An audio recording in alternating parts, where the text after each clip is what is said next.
S'abonner na yo et consommer information ndenge esengeli.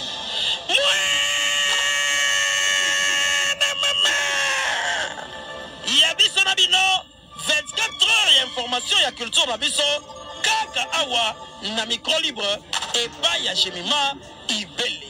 Ayo gania. Masenga leki na ye na finga kamute bato ba finga ka ye bato ba loba mabe pona 7e baga nga leki ne dipine na loba te même Congo la ko agir et qu'on a des moukolo l'État a okata makabe même sous va piquer ma crise. OK. Alors mouton bati ka 7e baga. 7e baga ça pour ma moutouté. Ali ka bango bazaka soki 7e baga ça l'émission na ye. Bango so ba ke ba wi ka émission 7e. Tam ça le ba mabeti mais bango ba okende na bango ba baloli yango. Et c'est qui to côté yango awa sangwa lo noko yaka kuna tongo midi poko to so fanda na ngana no fanda ona. No fana mama suzi mulimo nesa na kimia na tika ko kama suzi solo te na tika ko mama suzi mabe moko wa bokela bat maladi na tika la ko yoka tona za ya na ngai na tika la ko yoka kote yango ko tobi ke botika bino balo so boza na ba en na bino moko boza na ndenge na bino exacte ke bo balola kana ndenge na bino ngana fa masuzi azo fanda na abel dipine nikele ngelamba ngadi pino na ko nikele lamba na tika ko solo te na tika ko solo moka mabete mais na ba retupe za la teke na tika la te chance nesi la et non côté ma souci on là na 7e na bazena mutu to ayebi OK basola la wana bango nyoso tu bazana bango taper ambiance bango so ana 7 ça rankine eza ime eza kibomoto to kolongola yango te eza pasi pona kolongola lelo ko babengi rankine eza pasi yebi na moment au sanction quoi OK artiste oyo ba batangi ba kombo ba artiste oyo ba oleka na TV ba oloba mabe pour ba comédien ba longoli bango poursuivi banani balobi président Massou c'est ça et puis le président Elombe mais c'est ça donc Monique Gabriel je crois bien à 7e bagarre donc batangi ba artiste na misato ensuite ba l'équipe émission ba osala sanctionner et puis ba osala poursuivre en tout cas ngai na qualité na nga na qualité na ngai na za na mesure ya ko débattre le côté parce que qualité ni artiste non ça quand même président vous autres ngane ba question na répondre parce que vous la sous bo pesi bo toutes questions ateza na ndenge ya mabena répondre quand ndembi bo kanisa te biso bo question to poser za mabeti question na lobby boy Banyongomoto Bondeko Sika tukomi na tango ya communion soki omilengeli te opusana kozwa communauté bamilengeli mpona kokula nzoto ya Kristu basengeli bapusana mpona kokula nzoto ya Kristu pour s'exprimer devant la presse. Donc déjà bien. Et là, on va voir il y a un temps sur le lobby. Fiti. Nous en avons. Ban en abisso de baroko la barobota. Internet c'est le ban en abisso ba yebi en collectation. Ce qu'on a là attend ce mois na to propre na azo naviguer ba moni par exemple nga dans sur la manière ko finga vidéo ko bien ma. Est-ce que pas na déjà, bonjour, bonsoir, ça dépend de l'heure à laquelle vous allez nous suivre. Je suis là, Jemima Ibele, donc sur votre chaîne GI Télévision. Alors, tous vraiment appel, il y a Fondation Tokanisa par rapport il y a 10 ans, il y a Fondation Songaba ou Nato Kanisa. Alors, les lots, les messe pour les artistes Oyoba Koufa. Alors, tout le monde déjà veuve na ba orphelin na bango baza na kati na messe. Alors on va essayer un peu d'entrer tout le monde en ndenge ni messe ngo et kozala et puis on va faire des interviews na ba artiste oyo baza vraiment sur place. Je veux dire merci beaucoup. Bateau tout énergie, Maïbel de partout. Là, je vois JB Koumalouta depuis Dallas. FM 4 fois boss. Merci Nayo. Merci na famille Libota de Baby de la Patrona. Merci na la Chine de Kaïm Mokondi de la Baronne. Et merci beaucoup à mon vieux David de Luto Doudou de caractère, en tout cas de partout au Bosa na moi mingi na kagab moi koleka maman na ngatu dans moi de la femme babi maman Hortense depuis Paris, maman Mariam Salam depuis la Suisse, Mami Sola depuis la Suisse, la Monikula, maman Josepha, chaque fois à Paris, na son côté la maman de la Chine, maman Belgique, maman Blanche, na Hollande, bateau tout na Jemima Ibeli, en tout cas la capable moi koleka, maman Kati Djeba Los, la mère de Jemima Ibeli, moi de la femme, c'est Josiane à lui, mon gars, Bamote, Ketia Bolamba, moi de la femme pour savoir au Cabo. Alors on va entrer prendre les images puis on a la bino. Merci beaucoup. Voilà. Nous sommes avec l'artiste Blaise. Donc, les Lobotoé par rapport il y a 10 ans, il y a Fondation Journée de la femme. Journée de la femme. Bonjour, Papa Blaise. Bonjour, maman. Les Lobotoé, mon artiste en compte fois réuni. Lobezala qui levé du corps, il y a Souzi Bant, mais les autres, mon artiste est réuni, mais pour le compte de Tokanissa. Pourquoi yo zalara na to kanisa zalara UNPC zalara partout ANTPC zalara partout zalara partout mais nazali président ANTPC Kalam. Je suis ici pour un événement. Naza a été pour la polémique il y a tel songolom pakalano. Parce que vous voyez et loko o biso bino bo reprochaka biso zali ki on a nini na place à boy tokenaki te place à parce que to kanisa zali awo et sali événement boy ANTPC na yi parce que yoso tunanga susu pona nini po to mona makama mingi mi ya ANTPC bo associé to kanisa te mais to kanisa na oya e associé ANTPC nana e biso ki associé to monaka ngai na yi po kombo ya ba artiste ezotanga kaza artiste. Et ça n'a pas de problème à tout canisa, ça n'a pas de NTPC, et ça bon mon côté, et ça li makamu yaba artiste. Et ça makamu on a tenu to lingi to comme ça on nenge bolinga kabino bolinga comme ça on a ba polémique. Balobi et ça li journée messe de requiem, bazo raisonner, bazo canisa bato oyo artiste o ba kufa.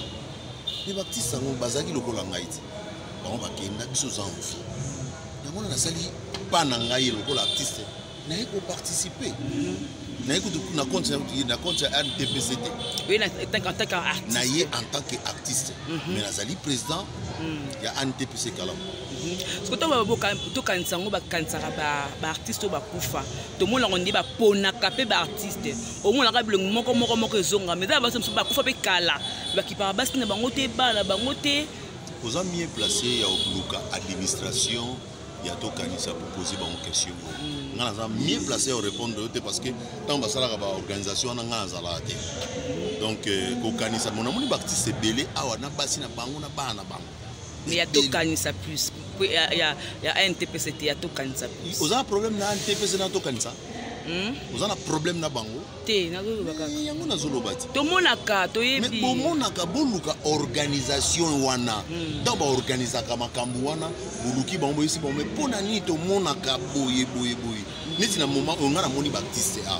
Na moni baptiste ba kufa na moni bana na bango. Na moni basi na bango. Na moni moi si ya dadi di kambala na bana ye. Na moni maman makila na bana ye bana mama. Donc na moni moi batebele a. Donc ils en ont tout que ceux qui pour non. Mais organisation tout le monde est ça rabattu belé surtout to kanisa et puis là ba biloko ba. Alors est-ce que vous aurez tempêté ya ko orienter quand même artiste na mo makamuso to zongo na lelo bananya artiste bazo attend ya ko orienter ba on na makamuso ou peut-être ba muso belé ba yebité. Bon Kobetox tel que des rankine eza humain. Eza ki bo moto to longola yango te za pasi pona longola leloko ba bengi rankine eza pasi oui que dans moment au sanction quoi que artiste o ba tangi ba kombo ba artiste o ba oleka na TV ba ba mabe pour ba comédien ba longoli bango poursuivi banani ba lobi président Massou c'est ça et puis le président Elombe mais c'est ça au monique Gabriel, je crois bien à 7e bagarre.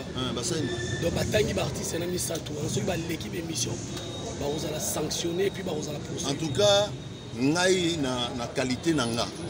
Na qualité nangai na zana mesure ya ko débattre le côté. Parce que qualité ni aux artistes non. Quand même présent vous autres n'avez pas question à répondre. Parce que vous allez sous pesi pour toutes les questions à tes ana nenge ma bena répondre quand nebi bo kanisa. Te biso question te poser ça ma bête. Question na lobby boy. Soki ezali bongo. Ba sanction kozala. Ya ma bête. Mais ngai penza na zana mesure à répondre te par rapport à ma idée à sanction déjà sali on ndenge. Cobetox. Idée à sanction wana. Soki ba lobby ba ko sanctionner mbatu. Nana lobby présent à NTPC, on a le bibongo, les autres artistes. Alors, ce artiste, mon gars, a fait sanctionner ça, ma bête. Mais tout ça, ma bête, parce que comme la deuxième photo, il ne faut pas sanctionner Kaya Gabi. Parce que, à la vérité, donc c'est la cotisation. Mais on est là, on est sur le terrain, on est placé. Tout ça, président à NTPC Kalam. Président à NTPC Kalam. On a droit, on a quantité. On a terminé mon compte. On a quantité. Vous avez agressé un point. Vous avez répondre. Vous avez agressé un point. Vous avez besoin de réponse. Vous avez la réponse. Ok.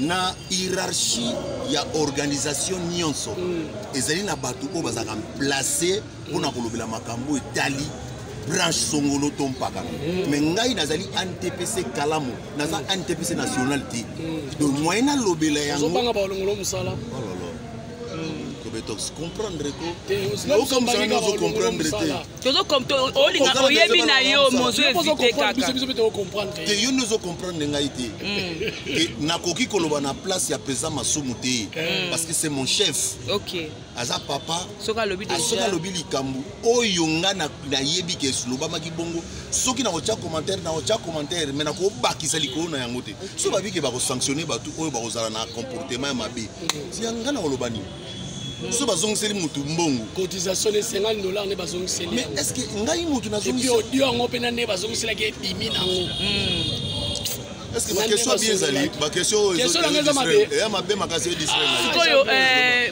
président Jean Blaise Cobetox na bi makamna président Jean Blaise et loro nini oyo bino boko ko sala à chaque fois que événement ezali bo sali groupe mais ba voice bimaka pour ça moi mesure moko boté pour que ma moyen dans la société pas bato bazalaka ba infiltrer bazalaka OK toza kuna RDC moko munene boy toza pena baza donc ba infiltrer bazalaka partout ata na États-Unis o kakako babo bazaki bon moko boy quelque part ba infiltrer donc dans la vie il faut oser la nyonso il faut que mona nyonso ngana koloba te ki bon mona ba makamu susu ozobanga na yo koloba Et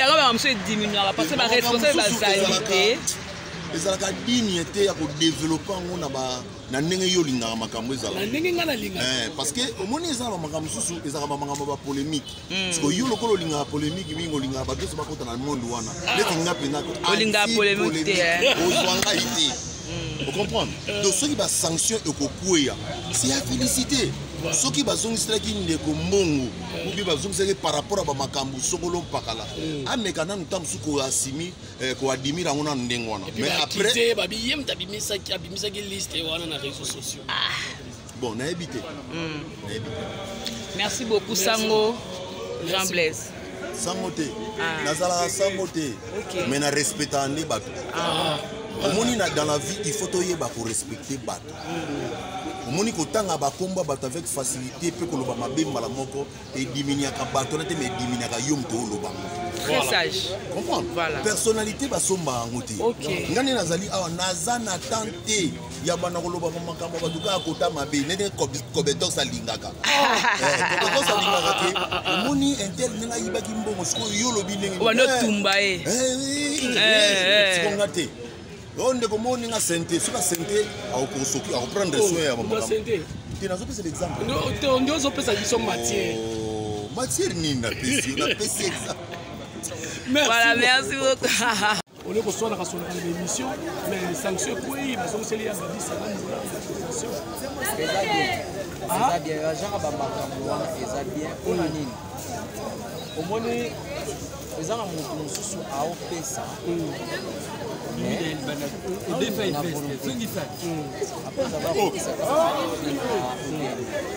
tozalaka na basystème oyo ezaki po bandeko mosunga na yebi baza apesi alobi bakomi mpe kombona te apesi ezalaka bien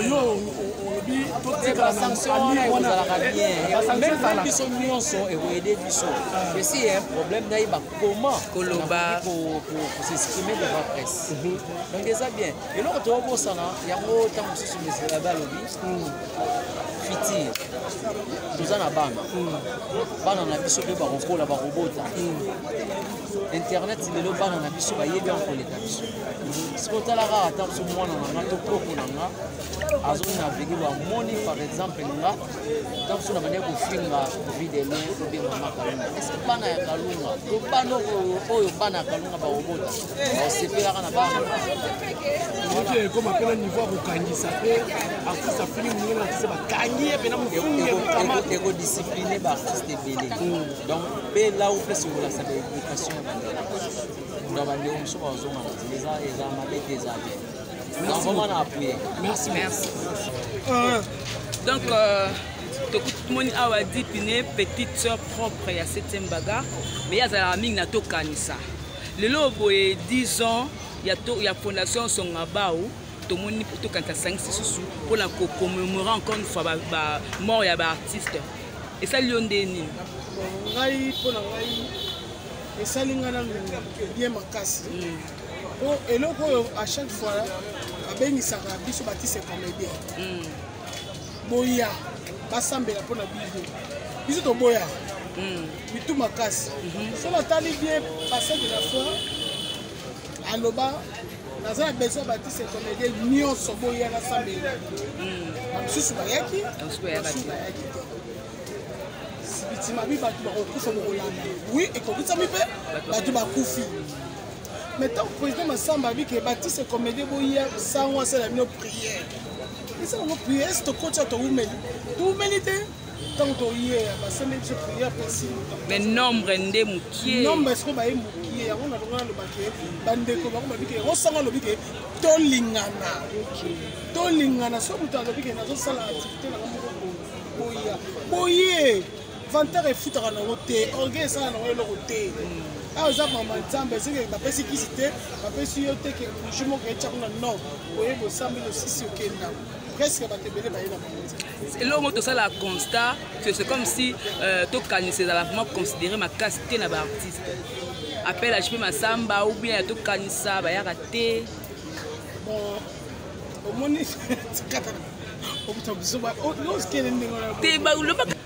donc merci beaucoup. Dites-nous le tomoni lobby décret, elle quoi décret loi et quoi la président Massoumou par rapport à Baptiste Obalikaba émission ça la république pour de collaborer mais bataille comme 7e bagarre il y a Gabi et puis na Ibutu par rapport à la sanction là-bas c'est que yoda les qui a il y a 7e bagarre moi tu vois les sorte moi humiliation devant le genre ngai na le baka que 7e bagarre azar zoba la batute que mututu akoleka na télévision soka fandi aloba komba 7e bagarre o akofana peut-être na quoi lobi commencer nga leki na ye na finga ka muté bato ba finga ka ye bato ba loba mabe pona 7e bagarre nga leki ne dipine na loba te mais mukongo na ko agir et qu'on a des moukolo l'état a okata makabe même sous va piquer ma crise OK alors mouton bati ka 7e bagarre 7e bagarre ça pour ma moutouté ali ka bango bazaka soki 7e bagarre ça l'émission na ye bango so ba ke ba wika émission 7e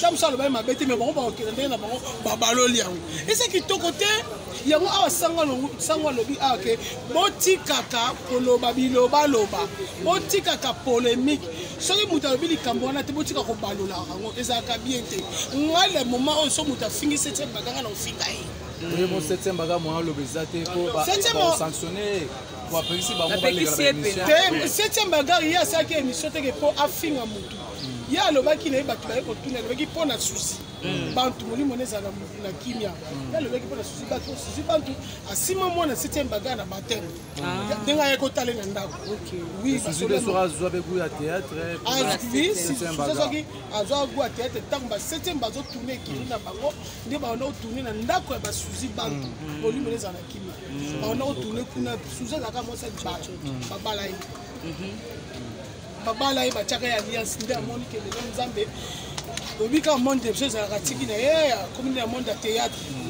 mais baoyo ko balozondi oyo akokende boye afingi suzi oyo akende balobi non suzi azalaki mwasaki baoyo nyonso bazoloma mabe mpona motu boye moto akufi botika kolobela motu mabe yango kasi bapekisi basete baga baleka susu baloba te te sete baga ndenge aza na ye alobaki mabe te bato nde bake kobalola ndenge na bango te kota bilamba ke nga mpe bakabelanga bilamba ndeni esalanga eloko te me ndeni biloko bakenda o epesana maladi ngai na prince agambela awa prince agambela awa station wana mama zena na derrière azali tozofana biso tu mutu tu bayebi baonakoyaka kuna ntongo midi poko tozofanda wana ngai nanofanda wana nanofanda mama suzi molimo nezala na kimia natika koyoka ma suzi solo te mpe natika koyoka ma suzi mabe moko natikala koyoka te wana aza yaya na ngai natikala koyoka ngo te yango ko tobike botika bilobaloba soki boza na baene na bino moko bozala na ndenge na bino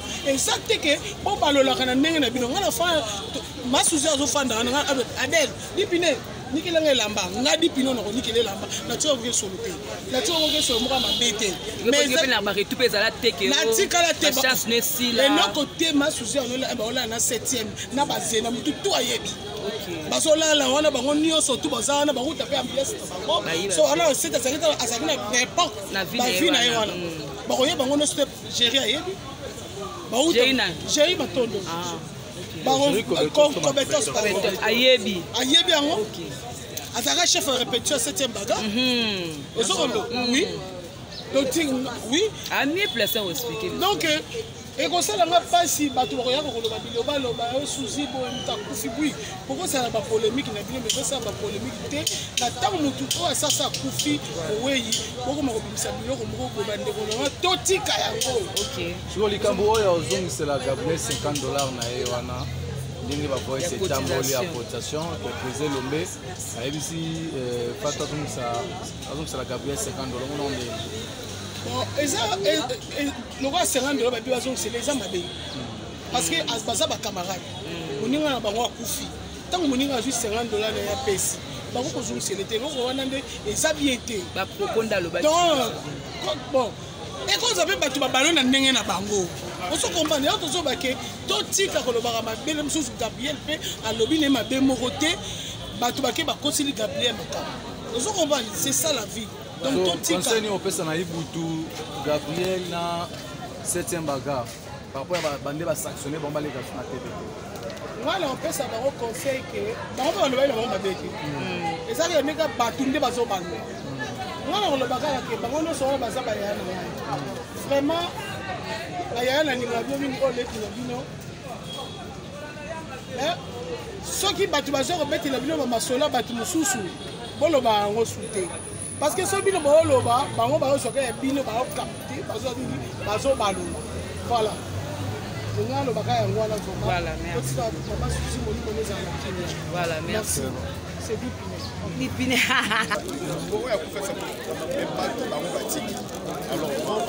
Alors, papa va pouvoir ce qui peut passer avec les démonstrations mais c'est assistable ça va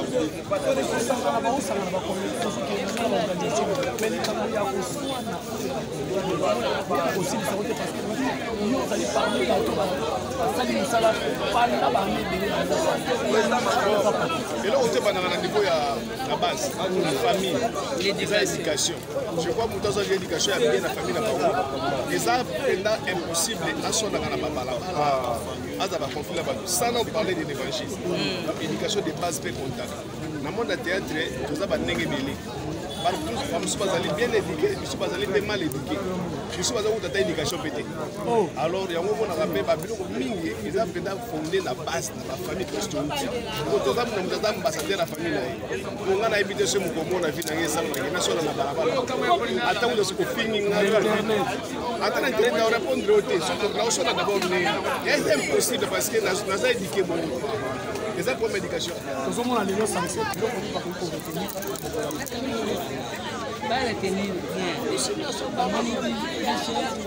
Nene tokomi bakomi bange bakomi mibange tokomi mibange pambasi te tokomi mibange nini te toumeli ti tosaki mibeko ya mokili totosi mibeko ya nzambe totosi mibeko ya mokristo koyiba te kotambola mokendumba te kosimbakisi te kasi tosimba mwinda maboko bongo mokolo moko mokonzi ayamba biso mboka ya ye tosambela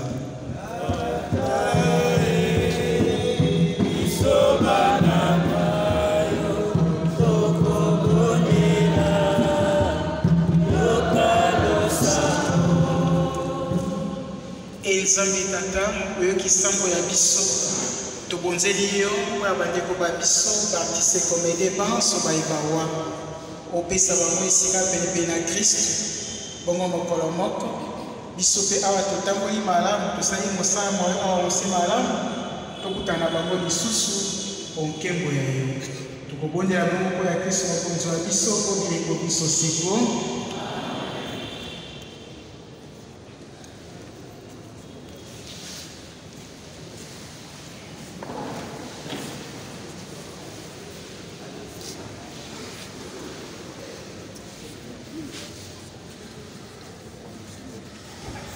bandeko sika tokomi na ntango ya mabonza toyebi ke bayakalaka nzambe bakokopamba te sika biso banso tobonzela nzambe bayelingelaki mpo ya ye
yo tata mosantu nzambe wa bokasi bonso mpe wa lobiko ebongi tutundo yo mpo ya kristu mokonzi wa biso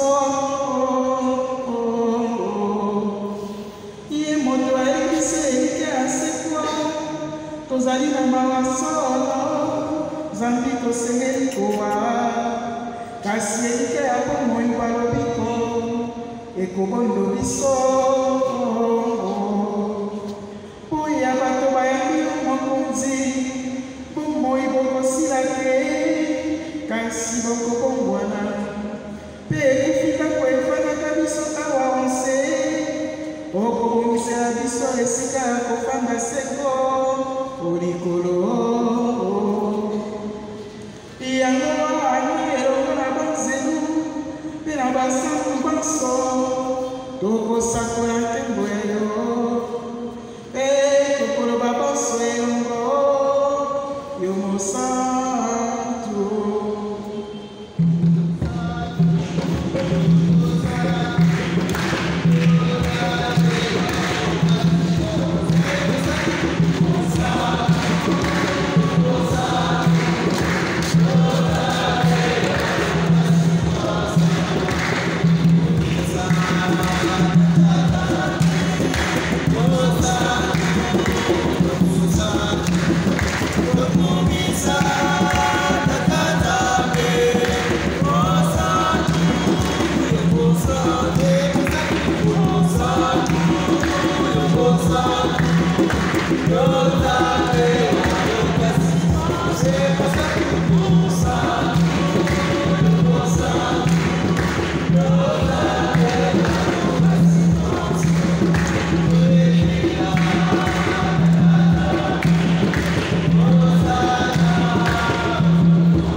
ozali mosantu yo liziba onzela ya bana tokobonda okela biso basoma kamba biso bomoi bwasi elongo na ngondo mosantu maria moboti wa nzambe elongo na santu yosefu molongani wa ye elongo na baposo mpe na basantu bayo banso baesemanoarite mpe bakanja bazalaka bandeko bayo awa mose bongo tokumisa mpe tokembela yo na yesu kristo mwana wa yo moboli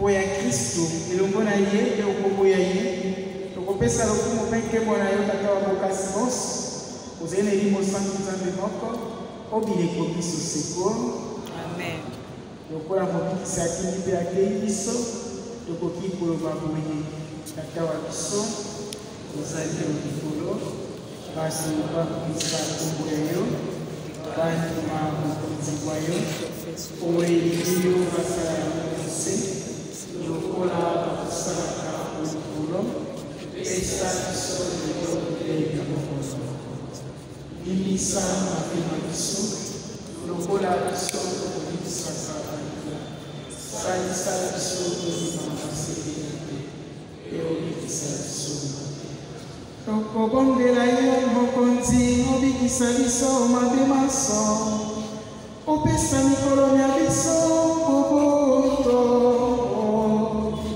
nanisalisi yango ya yo tokoya masumu seko mpe makambo makweyela biso te tozala na elika ya koyoka esengo yo olakelaki biso mpe tokona mokolo yesu kristo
pate ya nzambe tala oyo akolongola masumu ya bato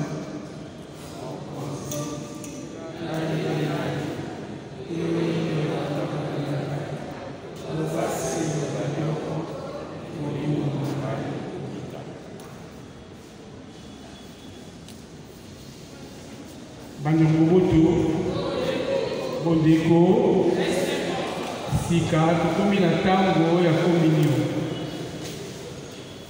Soki omilengeli te, kopusana kozwa communion te. Bamilengeli mpona kokula nzoto ya Kristu, basengeli bapusana mpona kokula nzoto ya Kristu.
membres parce que moi, je n'ai pas encore vu un groupe théâtral. Salangomba oyo Tatuka Lomba. Mama Yola. Merci.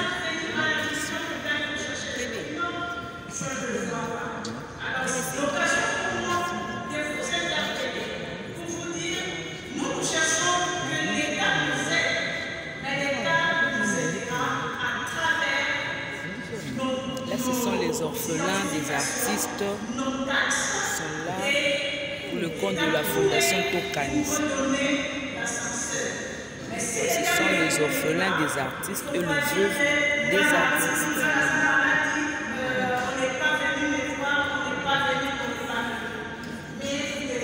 La veuve de Tatuka Lomba et de Salangomba.